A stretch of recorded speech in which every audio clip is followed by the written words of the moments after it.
Week 4 was an absolute movie across the college football landscape. A lot happened. There are a lot of opinions floating around. Let's talk about what we learned during the fourth week of the 2025 college football season. Stick around. This is Way Offsides. 3, 2, let's go.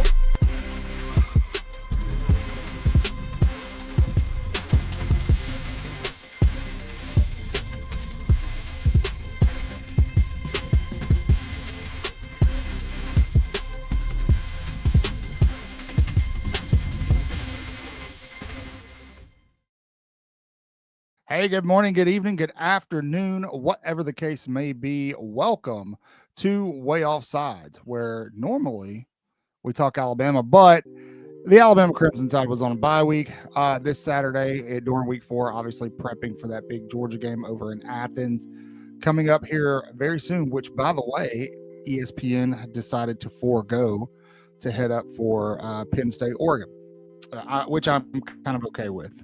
Historically, Alabama hasn't performed well when game day's on scene, so I'm okay with it. I'm fine with that.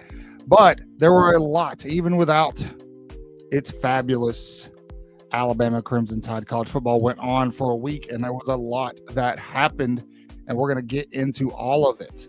Now, even if you're not an Alabama fan, look, we talk about everybody. We talk about everybody.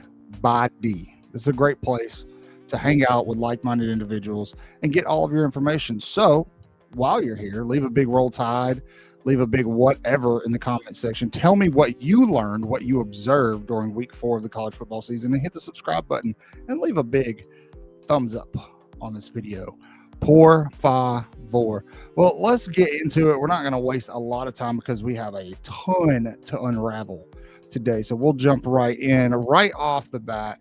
What did we learn? Last night's headlining game was Florida at Miami. By the way, Alabama fans, Alabama defensive line commit from the 2026 class, Noah Wilson, was in attendance for this game.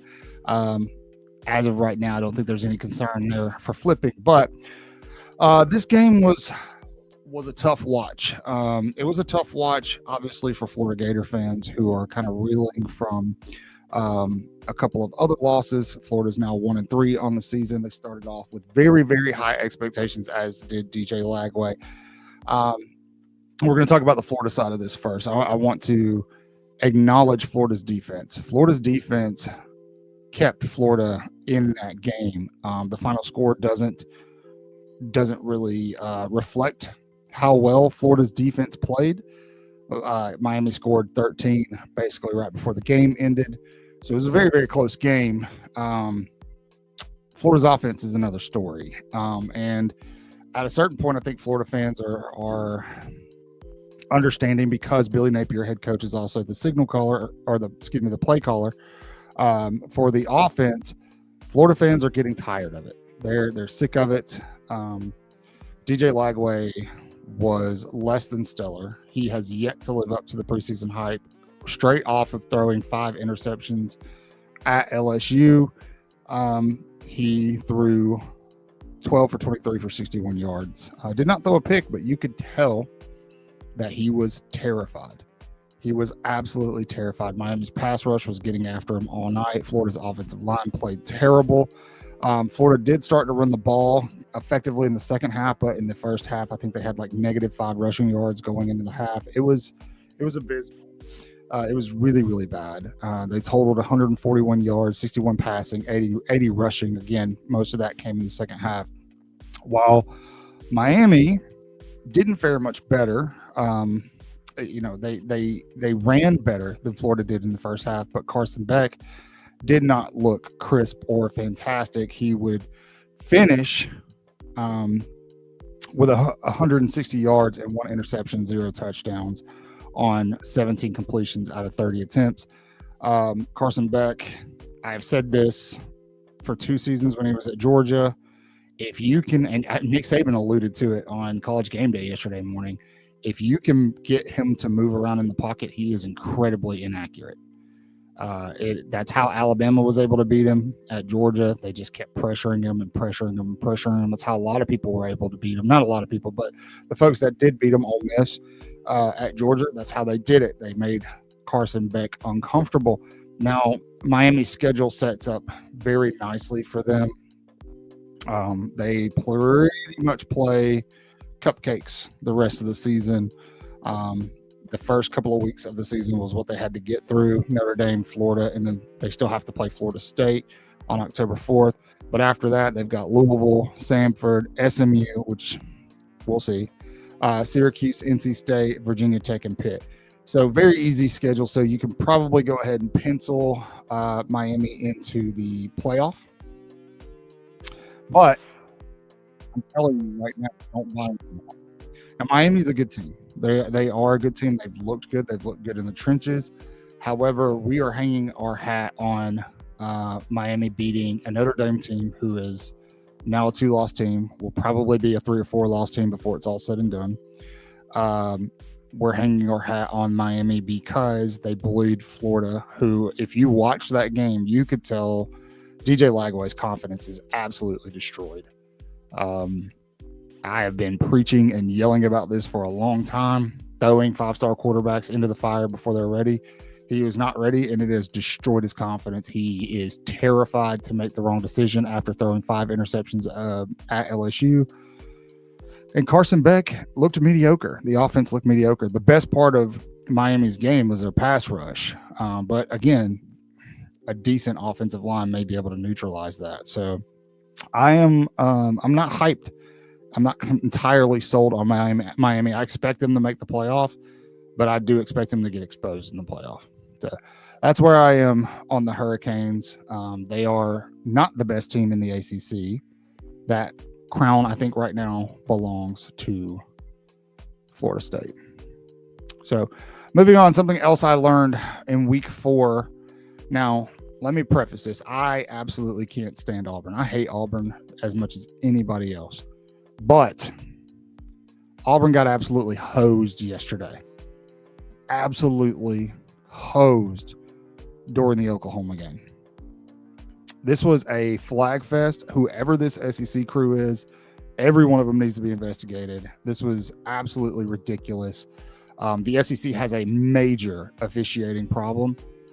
It has been like, showing its ugly face for the past couple of seasons, but it is getting egregiously obvious that our league is full of refs who don't know what they're doing. It's not just a SEC problem. It's college football wide, but it's most prominent in the SEC because that's what we watch the most. You've got refs who don't know what a flag is, refs who don't know what targeting is. You've got, refs who don't know what a catch is. You've got refs missing obvious plays that go against NCAA rules. Obviously, I'm referencing the Oklahoma touchdown, their first touchdown, in which they faked having a player come off the field. Auburn doesn't cover him up.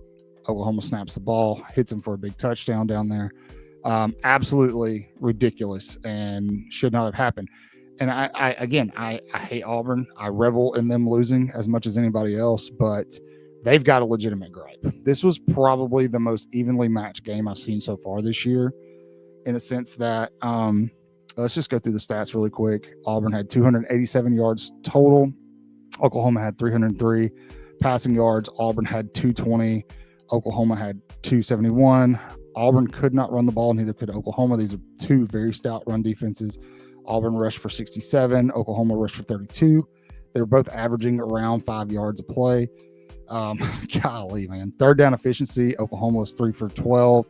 Auburn's 3 for 15. Fourth down, Oklahoma's 1 for 1. Auburn's 1 for 3. First downs, 18 for Auburn, 16 for Oklahoma. Penalties. Auburn had 13 penalties in this game for 85 yards. A bunch of these were false starts. Basically, everybody on their offensive line got a false start. Oklahoma had 9 for 99 yards. Oklahoma had 1 turnover. Auburn had 0. Auburn even beat them in time of possession, but lost the game 24-17. If you take away the crap touchdown, basically it should have been tied and gone to overtime. So Auburn definitely got hosed here, and I'm trying to be unbiased about it. I'm trying to be fair, but they have a legitimate gripe, and I know that fans and Hugh Freeze are going to be talking about this and complaining about this, and they should. They absolutely should be, because it was abysmal. I mean, that's some of the roughest officiating I've seen in a long time. It's never okay when a referee crew decides to make the football game about them and insert themselves into the outcome. And that's exactly what happened yesterday. That is exactly what happened yesterday. That entire crew should be disbanded. They should not be allowed to officiate another SEC game. I mean, they definitely weighed heavy on the outcome of that game. They did. And trust me, I don't want Auburn to go on the road and be a top 11 team and then be ranked above Alabama. I don't want to listen to their fans on social media. So if I'm saying it, you better. I mean, we probably should listen. So, SEC officiating is probably at its lowest point I've seen in a very, very long time, and it's disgusting. It's disgusting. Now, the big news from yesterday. I don't even know where to start with this one. After losing to Georgia Tech, obviously losing to LSU in week 1, almost losing to Troy, and I say almost because Troy was beating them at the half. Dabo Swinney goes on a tirade about how basically he is Clemson, and everybody should be happy with the trajectory of the program, and they've won so much and this and that, and if they don't want him there, he'll leave. Well, Dabo, you might get your wish, man, because college football is what have you done for me lately? And you have been around this sport long enough that you know that. You understand that if you cannot adapt and win, you're out the door. There's too much money at stake for these universities, especially a university that has won national championships in the past decade. Like you know this. So to get up there and pretty much threaten Clemson to fire you, and then go and lose to Syracuse the way you did, because the score doesn't reflect how bad Clemson lost that game. Clemson absolutely got stomped. They got smacked around for 4 quarters. The only break they got was an hour and 40-minute lightning delay. And then they still couldn't come back inspired. They got just slapped around. And kudos to Syracuse, man. Like, absolute kudos to them. They executed. Clemson could not. Clemson has some serious problems. But with the seniority and the leadership that you have on this team, there is no excuse for what's happening. And Dabo, that you're responsible. You're 100% responsible. I don't care if you get on TV and cry and talk about how much you love Clemson and how disappointed you are. That doesn't erase the week of crap talking you did and pretty much threatening boosters and the university, telling them, I'll go coach somewhere else. I'm not going to go sit on the beach. I'm only 52. Brother, talk is cheap, man. Talk is cheap. If you don't have a generational quarterback playing for you, you have been terrible. Terrible. The only reason Clemson made any noise last year is because they play in one of the weakest conferences in college football, in the ACC. Now, looking at your schedule, you've got North Carolina in 2 weeks, Boston College, SMU, who easily could beat Clemson, Duke, Florida State, that's an L. Louisville could be an L. And then South Carolina. You could lose two to 3 more games. Yapping is not going to fix it, man. You got to get out there and evaluate what's wrong with your team. Where the problem is. Is it a culture problem? Do you have a similar problem I think Alabama has faced, where you've got kids showing up at Clemson going, hey, I'm at the top of the mountain. I can slack off now. I've made it. You know, you famously aren't adapting to this new era of college football with the transfer portal and NIL. You're using it, you're dabbling a little bit, but the current landscape across the board should show you that you have to use it strategically. Yes. Build a team out of it? Probably not. even though there are some teams who are going to be successful this year who have done it, and I may eat crow. FSU, Miami. However, you have taken this stubborn stance that you're not going to do it. You're going to do it with integrity because, for whatever reason in your mind, your crap don't stink. Well, your football team sure does. It's tough to watch, man. That's Dabo. You got to quit talking, man. They want results on the field. You can go somewhere else, but I'll go ahead and tell you, if you don't adapt, you're not going to be successful anywhere else either. So, moving on. Last thing that I learned. There's a lot of little things I learned, but we can't make this video an hour long. So, the last thing that I learned this Saturday, week 4 of the college football season, it is that the SEC is so deep it hurts. Now, we've heard people talking about this coming up the preseason. The SEC, anybody can beat anybody on any given Saturday. And that's usually the case, but I think it's more so this year. I think the SEC could potentially cannibalize itself in a sense that you're not going to get as many teams in the playoff as we should probably have. I think there will be a legitimate national championship contender, somebody who could win it all from the SEC, who will be left out of the playoff because the scheduling is just absolutely ridiculous. Now, it's going to change. New AP poll hasn't dropped yet today.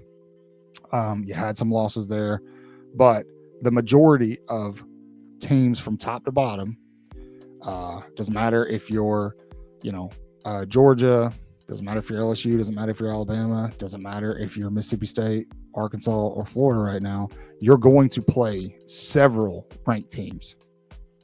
The majority of your conference schedule is going to be ranked teams. Don't believe me? Look at Vanderbilt, man. Vanderbilt, y'all keep sleeping on that team. They've got a Heisman Trophy candidate at quarterback. Officially, Vanderbilt is making noise. They're going to go into the Alabama game 5-0.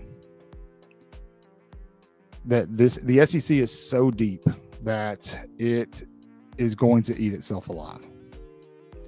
Hence why it hurts. I think that right now there are 3 teams in the SEC who could legitimately compete for a national championship, but I think if you expand that a little bit to teams that we really need to see perform at a higher level, who we think can, there may be 5. I think the SEC is going to get 2 or 3 of those teams in the playoff. It's crazy. It's crazy because you're going to have teams who have had their best team in 15 years who are going to have 3 or 4 losses. It's already happening. I mean, look at Texas. Texas is certainly going to lose more football games, and they'll be out. LSU is going to lose football games at some point in time. Oklahoma is going to lose football games. I think Auburn's good enough to make a playoff run, but they're going to lose football games because of their schedule. Alabama, good enough to make playoff run, but they're probably going to lose a couple more football games because of their schedule.